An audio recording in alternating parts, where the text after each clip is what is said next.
হাসিনা সরকার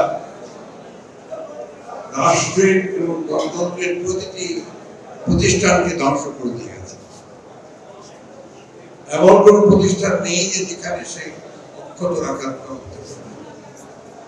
একদিকে political structure নষ্ট করেছে, অন্যদিকে ইকোনমিক স্ট্রাকচারকে ধ্বংস করে দিয়েছে।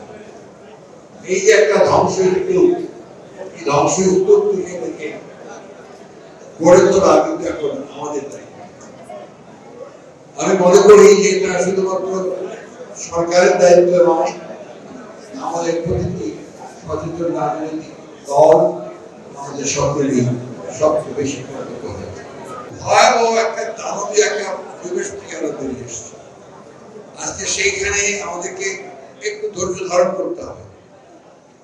আমরা পত্রিকার পাতা খুললেই আমরা একটু বিচলিত হয়ে পড়ি যে আবার সেই দেখা যাচ্ছে যে হত্যা খুন যখন ধর্ষণ আবার একটা জায়গায় চলে যাচ্ছে, যে জায়গায় আমাদের সকলকে উৎপীড়িত করছে।